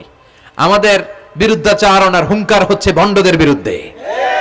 এই দেশে এত ভণ্ড পীর, এই দেশে যত ভণ্ড পীর আছে, অনেক দেশের জনসংখ্যাও এত নাই। কথা বলেন? অনেক ভণ্ড পীর আছে সারা বছর নাকি গোসল করে না, বছরে করে একবার, ওই গোসলের পানি মুরিদরা খায় সব সাবার। আছে না নাই? এগুলোর সাথে আমাদের কোনো সম্পর্ক। বিশ্বনবী বললেন এরকম ভণ্ডদের আবির্ভাব সমাজে হবে কিয়ামতের আগে। এই আলামতটা সমাজে আছে না নাই? দেখেন বিশ্বনবী যাই বললেন অক্ষরে অক্ষরে মিলে যায়। এরপরে বিশ্বনবী ফরমান কাসরাতুল হারাজ, কিয়ামতের আগে হারাজ বেড়ে যাবে। সাহাবারা বললেন ওমাল হারাজ ইয়া রাসূলুল্লাহ, হে নবী হারাজ কি? বিশ্বনবী বললেন হাদা হুয়াল হারাজ, হাদা হুয়াল হারাজ। কি বুঝলেন? মারামারি, কোপাকুপি, যুদ্ধ। আছে না নাই? আমরা কি যুদ্ধ চাই? যুদ্ধ নয় আর যুদ্ধ নয়, নয় আর কোন তাজালা, সেই পৃথিবী আমাদের সকল মানুষের হোক নিরাপদ আবাস, সেই পৃথিবী আমাদের সকল মানুষের হোক নিরাপদ আবাস। We don't want to see any war in the whole world. We don't want to see any war in the whole world. ঠিক কি না? আমরা কোনো যুদ্ধ দেখতে চাই না, মারামারি দেখতে চাই না, অন্যায় হত্যাকাণ্ড বিচার বহির্ভূত কোন হত্যাকাণ্ড আমরা এদেশে দেখতে চাই না। কিন্তু বিশ্বনবী বললেন কিয়ামতের আগে এগুলো বেড়ে যাবে। বিশ্বনবী বললেন যে হত্যা করবে সে জানবে না কেন আমি হত্যা করলাম। এরকম হত্যা দেশে আছে না নাই? উপরের নির্দেশ, উপরের টেলিফোন, শুট করো, পোশাকি বাহিনী পিস্তল আছে, শুট করে দিল, কিন্তু কেন সে মারলো ওই সৈনিক জানে না। এরকম আছে না নাই? আবার যে নিহত হইল সেও জেনে মরতে পারলো না যে আমি কেন মরলাম। কথা কন। আহা, এই বাংলার বিভিন্ন নদীতে, মাঠে ঘাটে হাত বাঁধা, পা বাঁধা, চোখ বাঁধা, বস্তাবন্দি করা লাশ পাওয়া যায় কি যায় না? এই দুনিয়ায় তারা বিচার পায় নাই, কিন্তু এগুলোর বিচার আছে না নাই? এগুলোর বিচার যদি না থাকতো, the worldly life will be a joke. এই পৃথিবীটা একটা জোকিং হইতো, জোকিং। জোক করার জন্য আল্লাহ পৃথিবী বানায় নাই। যেগুলোর বিচার এই জমিনে আমরা পাই নাই, সেগুলোর বিচার আখিরাতে হবে। সেদিন হবে আসল বিচার, সেদিন হবে ফাইনাল খেলা। সেদিন হবে কি খেলা? বিশ্বাস হয়? অপেক্ষা আছে না নাই? সবগুলোর বিচার হবে ইনশাআল্লাহ। পড়েন। আপনার জমি মেরে খাইছে, দুনিয়ায় বিচার পান নাই, আহকামুল হাকিমিনের বিচার আছে না নাই? আপনাকে অন্যায় ভাবে আঘাত করেছে, দুনিয়ার বুকে বিচার পান নাই, আখিরাতে বিচার আছে না নাই? বিশ্বনবী বললেন এই মারামারিটা বেড়ে যাবে কিয়ামতের আগ দিয়ে। এখন দেখেন খালি মারামারি, কোপাকুপি। 2 টাকার টেম্পু ভাড়া লইয়া একজন একজনের মেরে ফেলাইছে। কয় টাকার? নাউজুবিল্লাহ পড়বেন না? আল্লাহ এই ফিতনা থেকে তুমি আমাদের বাঁচাও। এরপর বিশ্বনবী বললেন দিয়াউল আমানা, কিয়ামতের আগ দিয়ে আমানতের খেয়ানত হবে। এটা আমাদের সমাজে আছে না নাই? বিশ্বনবী বললেন কিয়ামতের আগ দিয়ে আমানতের খেয়ানত হতে থাকবে। ইদা দুইয়াতিল আমানাতু ফান্তাযিরিস সাআ। সাহাবারা প্রশ্ন ছুড়ে দিলেন, ইয়া রাসূলুল্লাহ মাতা সাআ, কখন কিয়ামত হবে? বিশ্বনবী বললেন ইদা দুইয়াতিল আমানা, যখন আমানতের খেয়ানত হবে তখন কিয়ামত হবে। সাহাবীরা আবার প্রশ্ন ছুড়লেন, কাইফা ইদাআতুহা ইয়া রাসূলুল্লাহ, হে নবী আমানতের খেয়ানত কেমন করে হবে? বিশ্বনবী বললেন ইদা উসিদাল আমরু ইলা গায়রি আহলিহি ফান্তাযিরিস সাআ, যে লোকটা যেই চেয়ারে বসার যোগ্য নয় তাকে যখন ওই চেয়ারে বসিয়ে দেওয়া হবে তখনই কিয়ামত হয়ে যাবে। এরকম আমানতের খেয়ানত তো ভুইগরে নাই। ধরেন একজনরে আপনারা প্রধান বক্তা হিসেবে দাওয়াত দিলেন, জানে না কোরআন, জানে না হাদিস, জানে না বক্তৃতা, এটা কিয়ামতের আলামত না? এটা আমানতের খেয়ানত না? এই দেশের শিশু বক্তা আছে না নাই? কথা কন। আহা, এদিকে আর কি মানুষ হয়েছে? শিশু বক্তা হইলে 3 গুণ হবে। বিল্ডিং টিল্ডিং ভাঙ্গা, প্যান্ডেল ম্যান্ডেল ঘুরলা, অবস্থা সারা। এত মানুষ, ও যে কি বলে ও নিজেও জানে না, কি যে জানে না ওইটাই জানে না। সবকিছুর একটা বয়স আছে। তোমাকে পড়াশোনা করতে হবে, তোমাকে ডিগ্রি অর্জন করতে হবে, তোমাকে জানতে হবে, তোমাকে বিশ্লেষণ করার, অ্যানালাইসিস করার ক্ষমতা রাখতে হবে। ছোট বাচ্চা যদি মুরব্বির মতো কথা বলে আমরা এটার বেয়াদব বলি। আপনারা বই করে কি বলেন? বেয়াদব। পাশে খতিব সাহেব হুজুর, এখানে হাফেজ সাহেব হুজুর, এখানে ইমাম সাহেব হুজুর, এখানে কামিল মাদ্রাসার প্রিন্সিপাল, এখানে জগৎ বিখ্যাত মুহাদ্দিস, আর সে বেয়াদবের মতো পায়ের উপর পা তুলে আঙ্গুল নাড়িয়ে নাড়িয়ে কথা বলে। এটা কিয়ামতের আলামত। এগুলো বন্ধ করেন, এগুলোর সাথে ইসলামের সম্পর্ক নাই। যারা কোরআনের কথা জানে, যারা আলেম, তাদেরকে দাওয়াত করেন, জ্ঞান গর্ভ আলোচনা করবে, আপনার জীবনকে উজালা করে দিবে কে? আল্লাহ। কিন্তু লোক জড়ো করার জন্য এগুলো করে। আহা, তাফসীর মাহফিলের ভিতরে এই শো অফ, খালি লোক দেখানো মানসিকতা। কে আসলে বেশি লোক হবে এরা দাওয়াত করো। মাহফিল হইলে এরা লাগবে, ওরে লাগবে, এরা লাগবে। আমগো অবস্থা হালুয়া টাইট। 15,000 দাওয়াত ইনভাইটেশনের মধ্য থেকে 90টা প্রোগ্রাম রেখেছে এই বছর। 15,000। এটা কিয়ামতের আলামত না? সুবহানাল্লাহ কয়। আর এটা কিয়ামতের আলামত। কেন আমারে লাগবে কেন? আপনার এলাকায় মুহাদ্দিস নাই? আপনার এলাকায় মুফাসসির নাই? মিজানুর রহমান আজহারীকে লাগবে কেন? মিজানুর রহমান আজহারী যেখানে সুযোগ হবে 2-4 জায়গায় প্রোগ্রাম করবে। এখন তো ইউটিউবে সব দেখা যায় যে এত চ্যানেল, অনেক মাহফিলে এত শ্রোতাও নাই।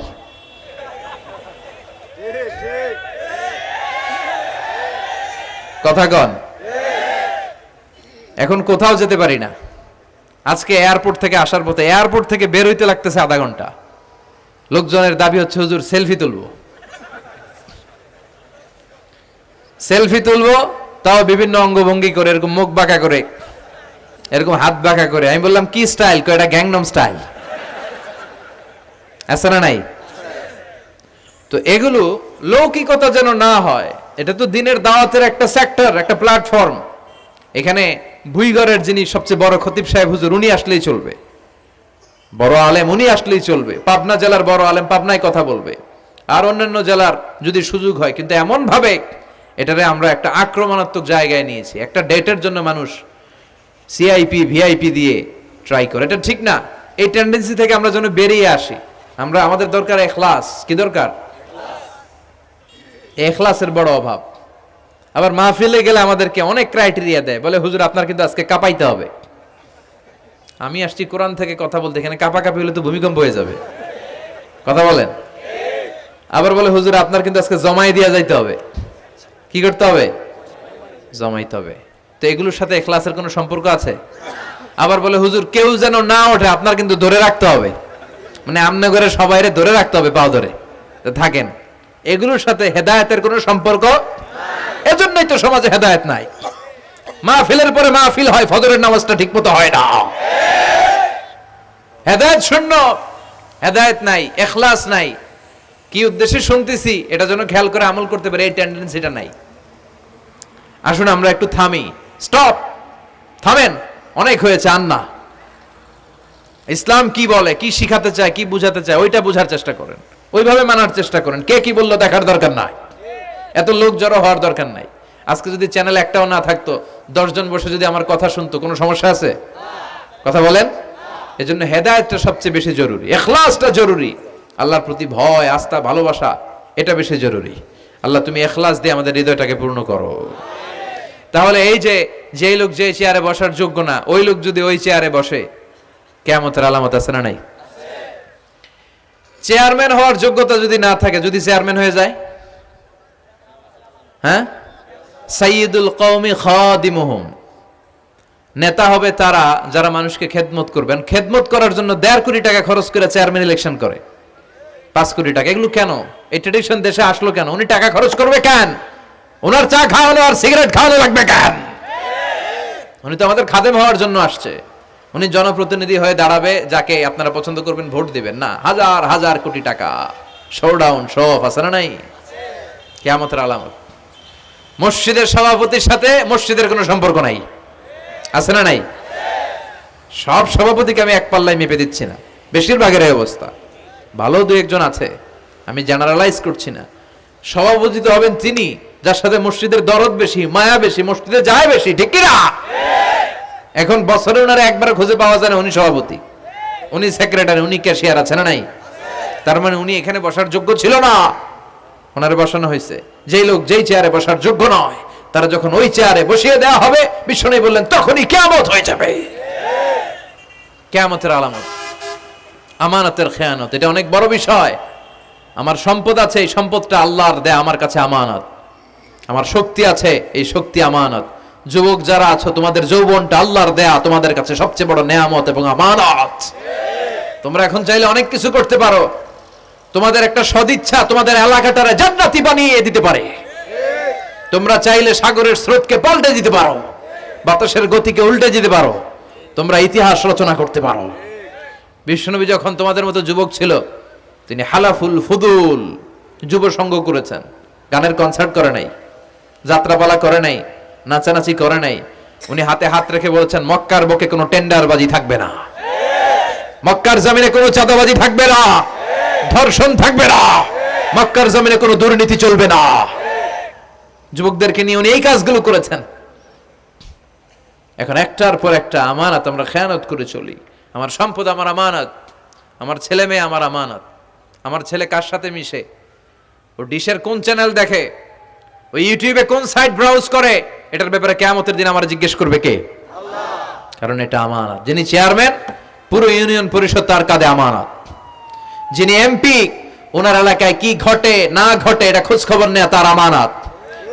মেম্বার অফ দ্য পার্লামেন্ট যিনি আছেন এই এলাকার, তার এলাকায় যদি ইয়াবার আড্ডা বসে, গাঞ্জার আসর বসে, এটার দায়ভার তিনি এড়াতে পারেন না।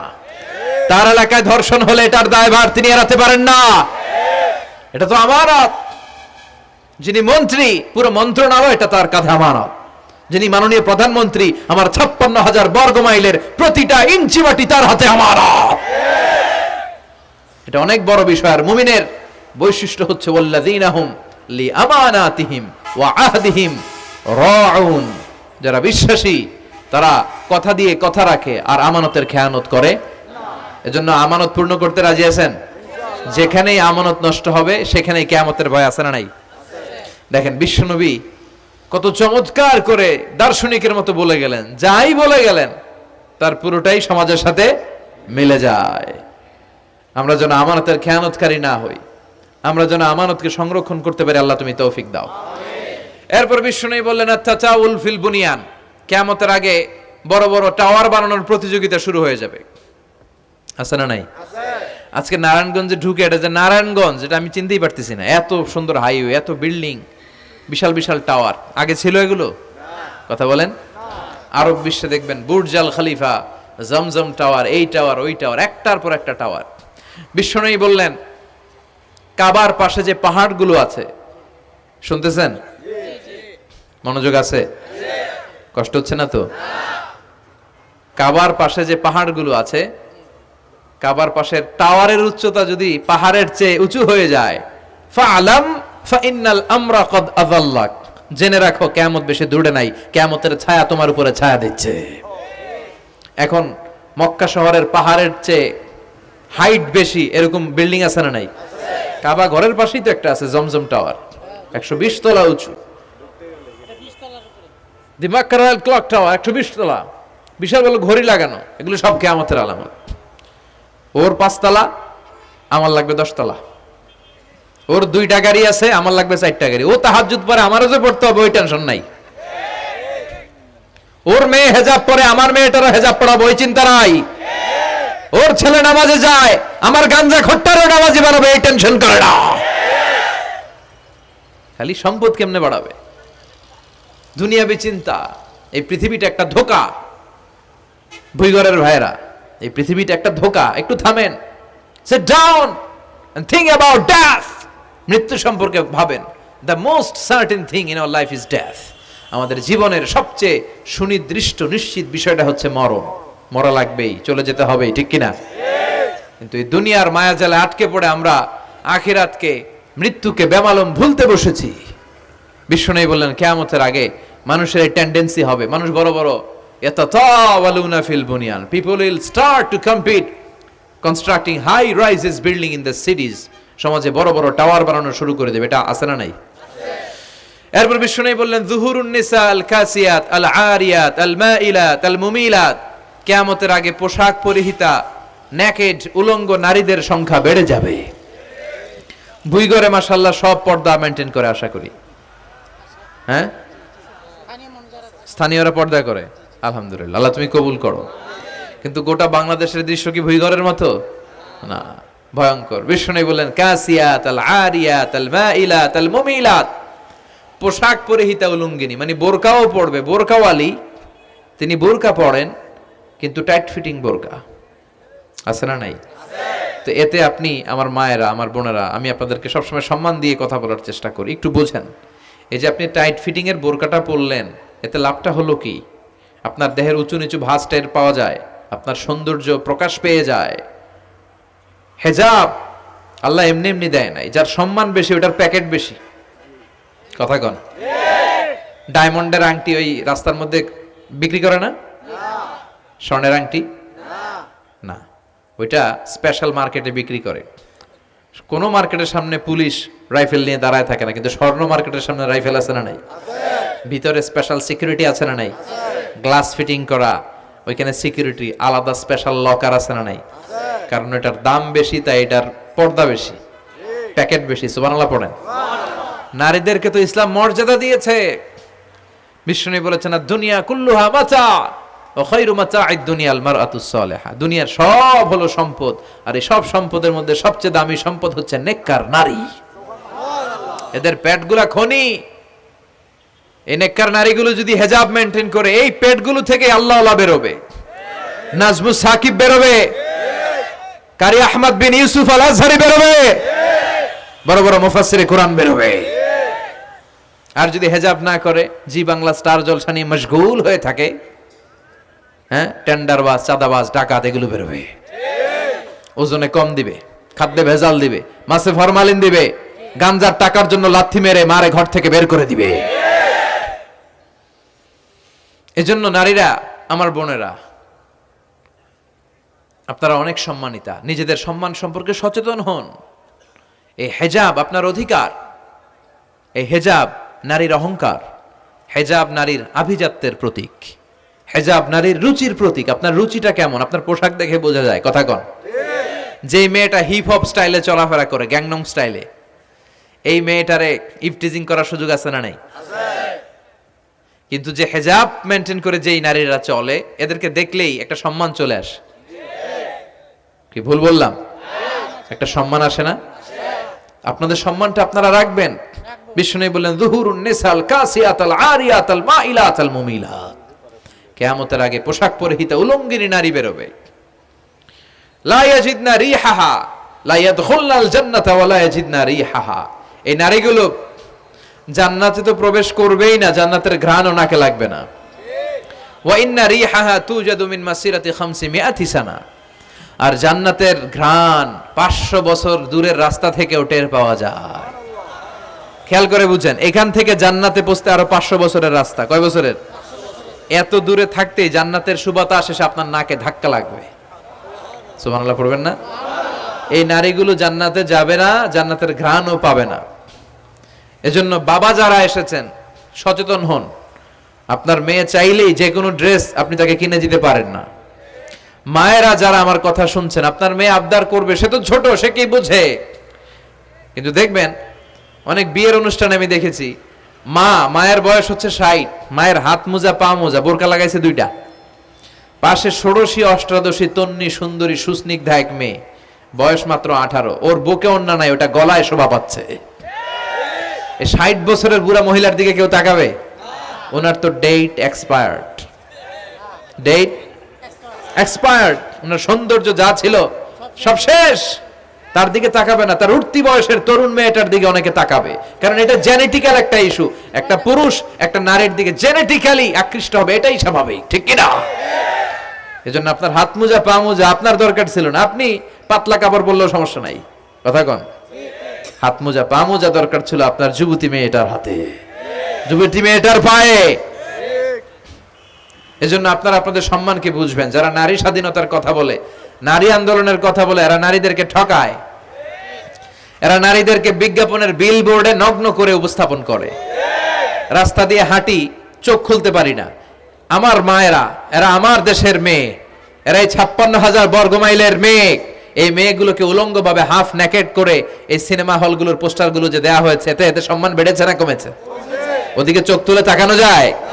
এজন্য নারী স্বাধীনতার কথা যারা বলে, এদের কথায় ফাঁদে পা দিবেন না।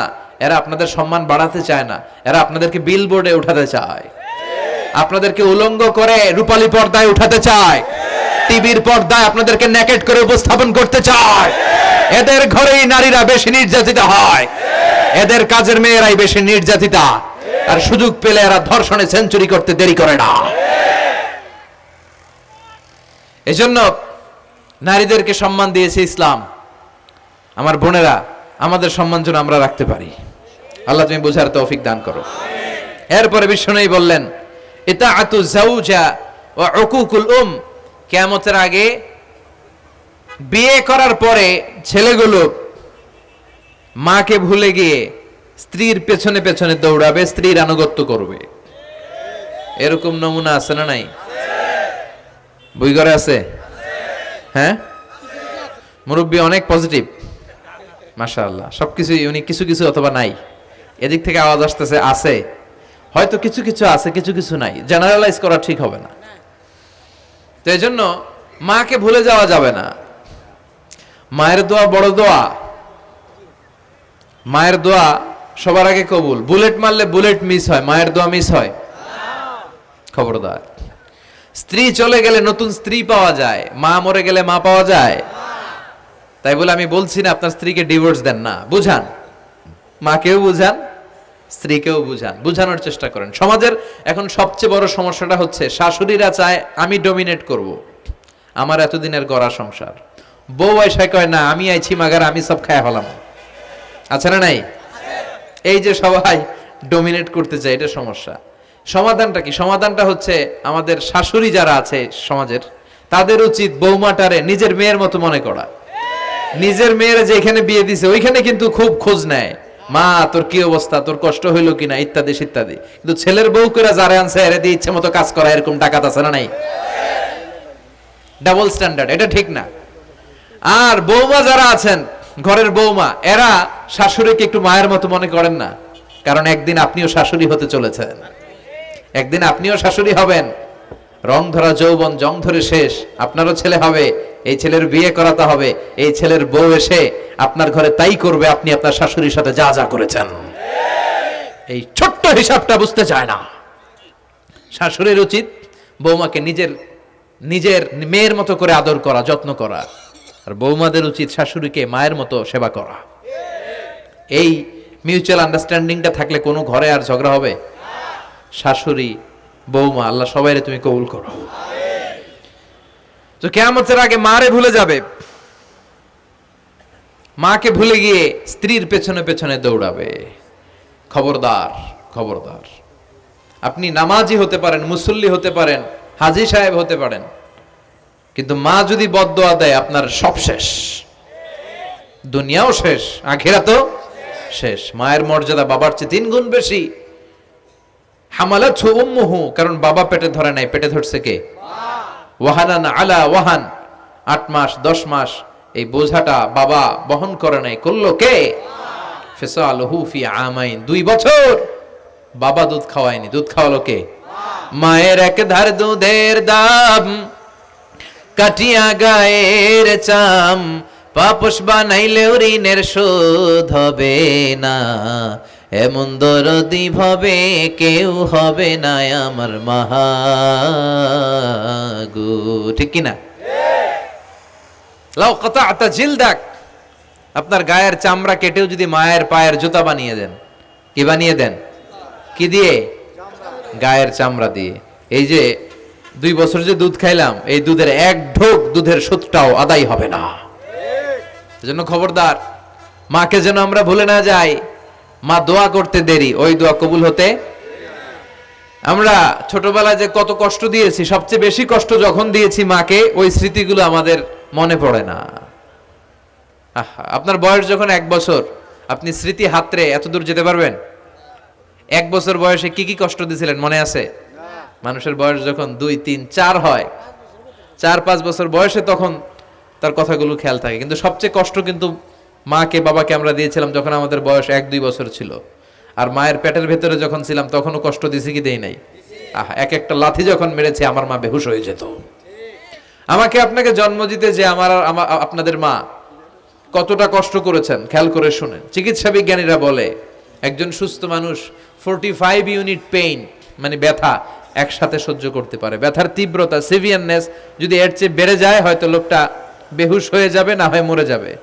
কিন্তু আমার আর আপনার মা আমাকে আর আপনাকে জন্ম দিতে যে ওই ডেলিভারি যখন দিয়েছিল, 57+, 57 ইউনিটেরও বেশি ব্যথা তিনি সহ্য করেছিলেন।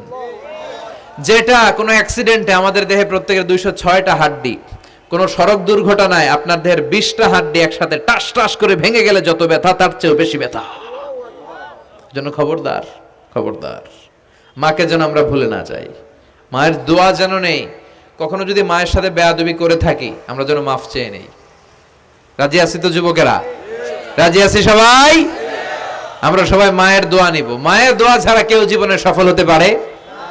মা যার চলে গেছে তারা জানে মা না থাকার কি জ্বালা। হ্যাঁ, মায়ের কথা মনে পড়ে না? যখন রাত্রি নিঝুম, এই চোখে ঘুম, একলা শূন্য ঘরে তোমায় মনে পড়ে মাগো, তোমায় মনে পড়ে। জানি তোমার দোয়া পেলে উঠব সকল বাধা ঠেলে, তোমার দোয়া সকল কাজে ঝরছে মাথায় পড়ে। তোমায় মনে পড়ে মাগো, তোমায় মনে পড়ে। যখন রাত্রি নিঝুম এই চোখে ঘুম, একলা শূন্য ঘরে তোমায় মনে পড়ে মাগো, তোমায় মনে পড়ে। ঠিক কি না? আমরা যারা মা হারা বাবা হারা আল্লাহর কাছে আমরা কামনা করি, আল্লাহ আমাদের বাবা মাকে তাদের কবরগুলোরে তুমি জান্নাতের টুকরা বানিয়ে দাও। তো বিশ্বনবী যেটা বললেন এটাও আমাদের সমাজে পাওয়া যাচ্ছে, ঠিক কি না? এরপর বিশ্বনবী বললেন যুখরুফাতুল মাসাজিদ ওয়াত তাবাহি বিহা, কিয়ামতের আগে মসজিদ নিয়ে অহংকার শুরু হয়ে যাবে। মসজিদ নিয়ে দলাদলি, ভুই ঘরে মাশাআল্লাহ এগুলো নাই। ওই মসজিদ টাইলসের মসজিদ, আমরা এসি লাগামো, ওইটাতে 3 তালা করছে আমরা 5 তালা করবো, ডিজাইন করব এগুলা, কিন্তু আমরাও যে নামাজ পড়বো এই চিন্তা নাই। কথা কন? মসজিদের সৌন্দর্য হচ্ছে মুসল্লি দিয়ে, কি দিয়ে? কিন্তু আমাদের মসজিদগুলো মুসল্লি শূন্য। ফজরের সালাতে বেহাল দশা, কথা বলেন। জোহরের সালাতে বেহাল দশা, আসরের বেহাল দশা, মাগরিবে একটু বাড়ায় আসা আবার বেহাল দশা, কথা বলেন। এজন্য মসজিদে গিয়ে সালাত পড়তে হবে। মসজিদ নিয়ে বাড়াবাড়ি করা যাবে না, দলাদলি করা যাবে না। মসজিদকে আমরা এত ডিজাইন করি, এটাও নিষেধ। মসজিদের সামনের দেয়ালে ঘড়ি টড়ি লাইটিং ফাইটিং এগুলো যত কম দেয়া যায়, তাহলে দৃষ্টিটা ওইদিকে যাবে না। লাইট টাইট সবকিছু পেছনে হবে, যার ঘড়ি দেখা দরকার পেছন থেকে দেখে নিবে, সামনের জায়গাটা হবে ফ্রেশ। কিন্তু এরকম মসজিদ বাংলাদেশে খুঁজেই পাওয়া যায় না, কথা বলেন। বিশ্বনবীর মসজিদ ছিল, বুখারীর বর্ণনা, ওয়াকানা সাকফুল মসজিদে জারিদুন নাখাল, বিশ্বনবীর মসজিদে নববীর ছাদ ছিল খেজুর পাতা দিয়ে তৈরি, ডালা দিয়ে তৈরি ছাদ। আর মসজিদে নববীর ফ্লোর ছিল বালুর ফ্লোর, বৃষ্টি হলে কাদামাটি হয়ে যেত। বিশ্বনবীর সাহাবীরা বর্ণনা করেন, রাআইতু রাসূলুল্লাহ সাল্লাল্লাহু আলাইহি ওয়াসাল্লাম ইয়াসজুদু ফিল মাই ওয়াত তিন, কাদামাটির উপরে বিশ্বনবী সিজদা দিচ্ছেন, নামাজ পড়ছেন। সালাম ফিরিয়ে বিশ্বনবী যখন সাহাবীদের দিকে মুখ ফিরিয়ে বসে তাসবিহ পড়তেন, সাহাবারা বর্ণনা করেন, রাআইতু আসারা তিনি ফি জাবহাতি, বিশ্বনবীর কপাল মোবারকে আমরা কাদার মাটি দেখতে পেয়েছি। আর আমাদের মসজিদে খালি টাইলস। কই তোরা ঢাকায় টাইলস, আমরা উজবেকিস্তান থেকে টাইলস নিয়ে আসুন, আছে না নাই? এজন্য মসজিদ দিয়ে যেন আমরা দলাদলি না করি, মসজিদটার যেন হেদায়েতের মার্কাজ বানায়। রাজি আছেন তো? বাচ্চাদেরকে মসজিদে যেতে দিবেন, আমি সব জায়গায় বলি। অনেক মুরব্বীরা আছে বাচ্চাদেরকে মসজিদে ঢুকতে দিতে চায় না, আছে না নাই? বাচ্চা ঢুকাইলে রেগে যায়। রেগে যান কেন? ওর বয়স হতে আপনি মসজিদের দিকে আসার খান নাই, মসজিদের দিকে উল্টায় পরে আসারও তো খান নাই। ও আসতে যাচ্ছে, আসতে দেন। বাচ্চারা মসজিদে আওয়াজ করবে, এতে কোনো সমস্যা নাই, বাচ্চারাই তো আওয়াজ করবে, আপনি করবেন? বাচ্চারা লাফালাফি করলে ভাল লাগে, 80 বছরের বুড়া মানুষ লাফ দিলে ভাল লাগবে? কথা কন, বিশ্রী দেখা যাবে। বাচ্চারা এরকম লাফালাফি করবে। তুরস্কের বিভিন্ন মসজিদের দেয়ালে ফেস্টুনে ব্যানারে লেখা থাকে, নামাজ চলা অবস্থায়, জামাত চলা অবস্থায় যদি পিছনে বাচ্চাদের আওয়াজ চিল্লাফাল্লা শুনতে পাওয়া না যায়, তাহলে ভবিষ্যৎ প্রজন্ম নিয়ে তোমাদের চিন্তায় থাকা উচিত। পিছনে বাচ্চাদের আওয়াজ নাই, তার মানে আমার নাতিপুতি, আমার ছেলেমেয়েরা তো নামাজি হচ্ছে না। আর তারাবি নামাজ পড়তেছে, পিছনে চিল্লায় ফাটায় ফেলাইতেছে, তার মানে ইনশাল্লাহ ভবিষ্যতে নাতিপুতিরা সবগুলা মুসল্লি হবে। কথা বলেন। বুঝায় দিবেন যে বাবারা দুষ্টামি করিস না, কিছুক্ষণ থামবে আবার শুরু করবে। এটাই বাচ্চাদের সৌন্দর্য, এটা বাচ্চারা করলেই মানায়। বাচ্চাদেরকে যেন আমরা মসজিদে নিয়ে যাই। রাজি আছেন তো? আল্লাহ বুঝার তৌফিক দান করো। বিশ্বনবী বললেন, ইয়াতাকারাবুজ জামান তাতাকারাবুল আসওয়াক, কিয়ামতের আগে ইয়াতাকারাবুজ জামান, সময়ের বরকত কমে যাবে। 1 বছর মনে হবে 1 মাস, 1 মাস মনে হবে 1 সপ্তাহ, 1 সপ্তাহকে মনে হবে 1 দিন। এই যে 4 বছর ধরে এখানে তাফসীর হয়, তাই না? কথা কন। গত বছর আসছিলেন কারা কারা? হাত তোলেন। আসছে তো কম না, ভালোই আসছিল, হাত নামান।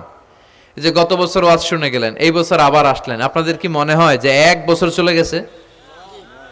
মনে হয় যে অল্প কয়েক মাসের ব্যবধানে এই বছরটা ঘুরে যেন আবার চলে আসলো, এরকম মনে হয় না? বরকত উঠায় নিচ্ছে কে? কথা বলেন। এরপর খাবারের স্বাদ উঠায় নিচ্ছে কে? আগে খাবারের যে স্বাদ ছিল এখন এটা আছে? আগে ইলিশ মাছ রান্না করলে যে ঘ্রাণ হতো এখন এই ঘ্রাণ পাওয়া যায়? আগে শোল মাছের ঝোল রান্না করলে যে স্বাদ হতো, আগে চিংড়ি মাছ রান্না করলে যে স্বাদ লাগতো, এখন এই স্বাদ পাওয়া যায়? সব তুলে নিল কে? দেখেন বিশ্বনবী যা যা বললেন তার প্রমাণ সমাজে আছে না নাই? শুনতেছেন না কষ্ট হচ্ছে? আর দু একটা আলামত শুনবেন, শেষ করে দেই। শুনবেন আর কয়েক মিনিট। বিশ্বনবী বললেন তাসলিমুল খাসা, কিয়ামতের আগে লোকজন শুধু পরিচিতদেরকে সালাম দিবে, অপরিচিতদেরকে সালাম দিতে চাইবে না। এরকম আছে না নাই? এই মুরব্বী চাচারে চিনি, চাচা আসসালামু আলাইকুম, চিনি আসসালামু আলাইকুম, ওদিকে চিনি আসসালামু আলাইকুম, কিন্তু অন্য একটা এলাকায় গেছি ওখানে কাউরে চিনি না, সালামও দেই না। বাসে উঠছেন কাউরে চিনেন না, সালাম দেন না, এরকম আছে না নাই? তো সালাম কি যাদেরকে চিনেন এদের জন্য? কথা কন।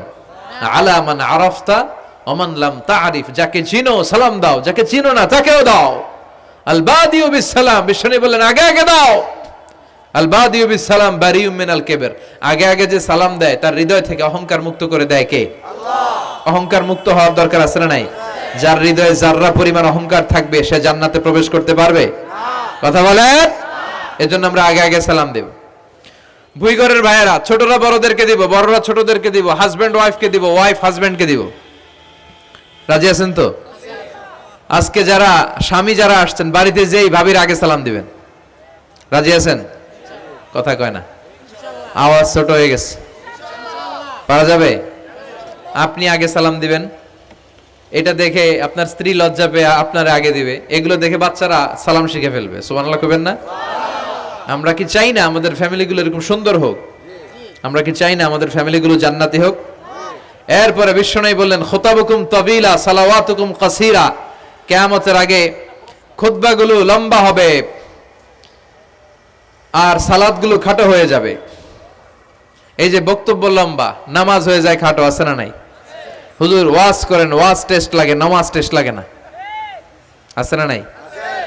এশার নামাজে পড়ে না, ফজর নামাজে পড়ে না, রাত 2টা পর্যন্ত ওয়াজ শুনে, আছে না নাই? এরকম করা যাবে না। নামাজ কামাই করা যাবে না। সবার আগে হবে নামাজের হিসাব। নামাজের হিসাব ঠিক তো আপনার পুরো আমল নামা ঠিক। নামাজে ভেজাল তো সব জায়গায় ভেজাল। প্রথম হিসেব নেওয়া হবে এই সালাতের, খবরদার। এরপরে বিশ্বনবী বললেন লা ইউকসামুল মিরাস আলা ওয়াজহিন সাহিহ।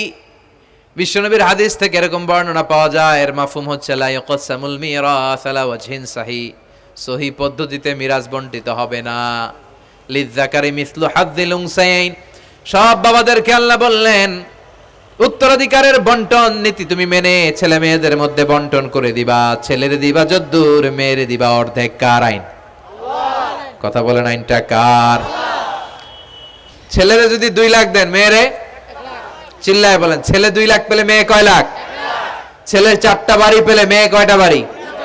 অনেক বাবা আছে মেয়েরা কয় মা তোর বাইরে সব দিয়ে দিলাম, তোর লেগে দোয়া করে দিলাম। হাত তুলছে এমনি। মেয়ের লেগে কি করে দেয়? আর ভাইয়েরে সব দিয়ে দেয়। এগুলো ডাকাত। এগুলো কি ভুই ঘরে মাশাআল্লাহ এরকম ডাকাত টাকাত নাই। দোয়া তো আপনি সবাইরই করবেন। ছেলে যেটা প্রাপ্য দিয়ে দেন, মেয়ে যেটা প্রাপ্য দিয়ে দেন, তারপরে হাত তুলে দোয়াও করে দেন। কথা বলেন। অনেক মা আছে ছেলেরে বেশি খাওয়ায়, মেয়েরে কম খাওয়ায়, আছে না নাই? ছেলের পাতে মুরগির রান, মাইয়ার পাতে মুরগির ঠ্যাং, আছে না নাই? দেখবেন ওই মা বাবার হয়তো অনেক সময় শেষ কালটা ছেলের বাড়িতে কাটে না, কাটে মেয়ের বাড়িতে, আছে না নাই? কারণ প্রকৃতিরও একটা মায়ের আছে না নাই? শেষ মাইরটা আল্লাহ দিবে। শেষ মাইরটা কার? আল্লাহ ছাড় দেয়, ছেড়ে দেয় না। আল্লাহ কি দেয়? কি দেয় না? আল্লাহর সব মনে থাকে। আল্লাহ শেষ খেলাটা খেলে দিবে। চিল্লায় বলেন ঠিক কি না?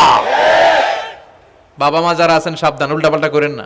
এগুলো নিয়ে কত বিচার যে আমাদের কাছে আসে, কত মাসালা যে আসে। কেন করেন এগুলো? সমানভাবে আপনি ইনসাফ করেন, কিয়ামতের দিন আপনার বিচার করার সময় আল্লাহ আপনার উপর ইনসাফ করবে। আপনি ঠকাবেন, আল্লাহ আপনার 14 গোষ্ঠী উদ্ধার করে ছাড়বে। তিনি ভুলে যান না, তিনি ছাড় দেন, ছেড়ে দেন না। এজন্য মিরাসের যে বন্টন পদ্ধতি, আমরা যেন ইসলামের দেয়া পদ্ধতি অনুসরণ করি। আল্লাহ তৌফিক দাও। কিয়ামতের আগে ভূমিকম্প বেড়ে যাবে, আছে না নাই? কিয়ামতের আগে আত্মহত্যা বেড়ে যাবে, আছে না নাই? কিয়ামতের আগে ঢোল বাদ্য নাচানাচি বেড়ে যাবে, আছে না নাই? বাংলা মায়ের একতারা সুর কতই ভালোবাসি, দোতারা সুর কতই ভালোবাসি, বাজারে ঢোল বাজারে বাসি। বিষ্ণুই বললেন বুইস্তু আন উকাসসিরাল মাযামির, আমি ঢোল বাদ্য তবলা হারমোনিয়াম এগুলোরে ভেঙে মাটির সাথে গুড়িয়ে দেওয়ার জন্য এসেছি। আর ওই নবীর উম্মত কয় বাজারে ঢোল বাজারে বাসি। আছে না নাই? ঢোল বাদ্য বাজানো যাবে? এই হাই বিটের মিউজিক আপনি শুনলে আপনার অন্তরে নেফাকি তৈরি হবে। নামাজে মজা পায় না, কয়জন নামাজে মজা পায় না। তুমি আজীবন শোনো কুচ কুচ হোতা হয়, তো তুমি নামাজে মজা পাইবা কেমনে? আজীবন শুনে কি কুচ কুচ হোতা হয়। এখন নামাজে মজা পায় না, জিকির করে মজা পায় না, তেলাওয়াতে মজা পায় না, মজা নাই, মনোযোগ নাই। হৃদয়টাকে যে তুমি শয়তানের আখড়া বানিয়েছো, তুমি সালাতে প্রশান্তি পাবে কি করে? এজন্য এই মিউজিক্যাল ইনস্ট্রুমেন্ট থেকে দূরে থাকতে হবে, এগুলো অন্তরে নেফাকি তৈরি করে। আপনি দফ বাজাতে পারবেন? দফ, দফ চিনেন? ঢোলের দুই দিক আটকানো, দফের এক দিক আটকানো এক দিক খোলা, এটা বাজিয়ে আপনি নাশিদ পরিবেশন করতে পারবেন, সমস্যা নাই। বিশ্বনবী বিয়ের ক্ষেত্রে বলেছেন আলিনু আন নিকাহ বিদ-দুফুফ, এই দফ বাজিয়ে দফের ব্যান্ড পার্টি করে বিয়ের ঘোষণা দিয়ে দাও। ঈদের দিন বিশ্বনবী শোয়া কিছু ছোট্ট মেয়েরা এসে দফ বাজিয়ে নাচ গান করতেছে, ছোট মেয়েরা। সাইয়েদনা আবু বকর দেখে রেগে গেলেন, আমিজবারু শাইতানি ফি বাইতি রাসূলিল্লাহ, আল্লাহর নবীর ঘরে শয়তানের বাদ্য। বিশ্বনবী বললেন দাহু ইয়া আবু বকর, আবু বকর রাখো, ইন্না লিকুল্লি কওমিন ঈদ, সব জাতিরই তো একটা ঈদের অনুষ্ঠান আছে, হাদা ঈদুনা, আজকের দিনটা আমাদের ঈদের দিন, বাচ্চাদেরকে একটু আনন্দ উৎসব করতে দাও। এই দফ বাজালে কোনো ক্ষতি নাই।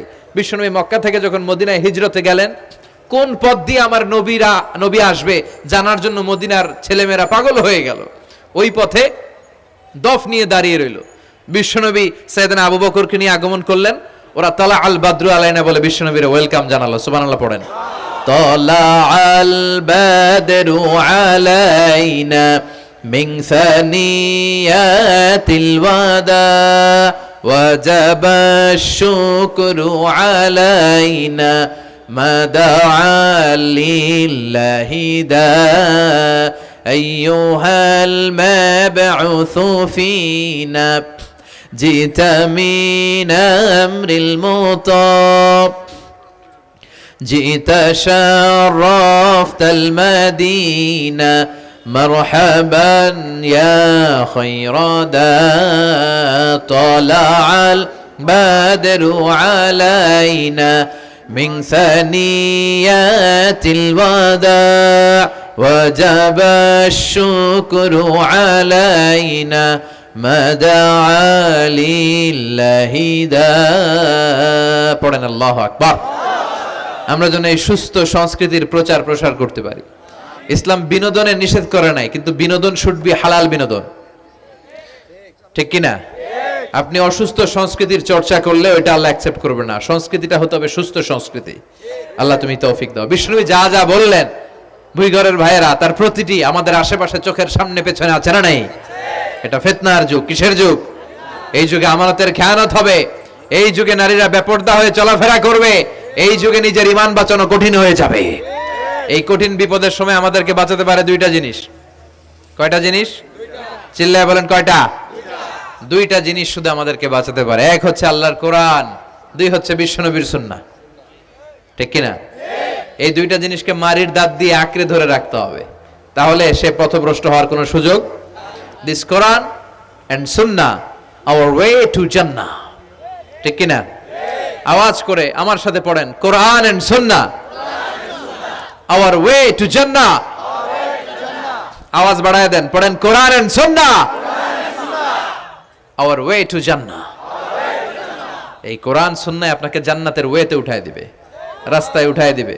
এই কোরআন সুন্নাহর সাথে যেন আমরা সম্পর্ক বাড়াই, তাফসির মাহফিলগুলোতে যেন বেশি বেশি যাই, এলাকায় যেন ইসলামী হালাকা তৈরি করি, প্রশ্নোত্তর পর্ব তৈরি করি, এতে করে নিজেরা যেন সমৃদ্ধ হই, কোরআন সুন্নাহর সাথে যেন সম্পর্ক বাড়াতে পারি। আল্লাহ তুমি তৌফিক দাও। আর জোরে পড়ে আমিন। যারা এই লম্বা সময় আমার বক্তব্য শুনলেন সবাইকে আমি আন্তরিকভাবে শুকরিয়া জানাই। যারা এই প্রোগ্রামের অ্যারেঞ্জ করেছেন তাদেরকে আমি শুকরিয়া জানাই। এই যে শুরু হয়েছে ওঠা বসা, বসেন, এগুলো আপনারা শিখছেন কোথায়? 2 ঘন্টা আলোচনা শুনে এরপরে ওঠা বসা শুরু করে দেয়। এই কথাগুলো আমরা বলি, এত পরিবর্তনের কথা বলি, শৃঙ্খলায় যদি শিখতে না পারলাম তাহলে কি ইসলাম শিখলাম? ইসলাম তো শৃঙ্খলার অপর নাম, ঠিক কিনা? শৃঙ্খলা নাই, ওখানে ইসলামের কিছুই পালন হয় নাই, ঠিক কিনা? বসেন, আমরা একসাথে বিদায় নিব। যতগুলো কথা বলেছি কোরআন সুন্নাহর আলোকে বলেছি, বানিয়ে বলি নাই। তারপরে আমার মনের অজান্তে কোনো মিস ইনফরমেশন যদি আমার মুখ ফসকে বেরিয়ে যায়, সেগুলো যেন আল্লাহ তাআলা আমাদের স্মৃতিপট থেকে মুছে দেয়, আমরা পড়ি আমিন। সত্য, সুন্দর, কল্যাণকর, হকের পক্ষে যা বলেছি তার সবটুকুন যেন আল্লাহ তাআলা প্রথমে আমাকে আমলের তৌফিক দান করে এবং আপনাদের সবাইকে আমলের তৌফিক দান করে, আমরা পড়ি আমিন।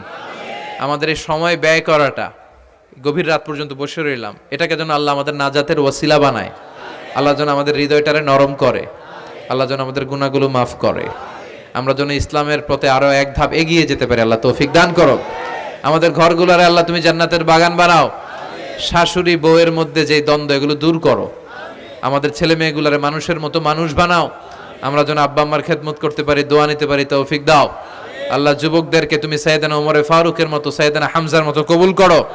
ভুইঘর, কাজীপাড়া যুব সমাজ ও এলাকাবাসীকে আমি আবারও আন্তরিক ধন্যবাদ এবং শুকরিয়া জানিয়ে আমার বয়ান শেষ করছি। সুবহানাকাল্লাহুম্মা বিহামদিকা আশহাদু আল্লা ইলাহা ইল্লা আনতা আস্তাগফিরুকা ওয়া আতুবু ইলাইক।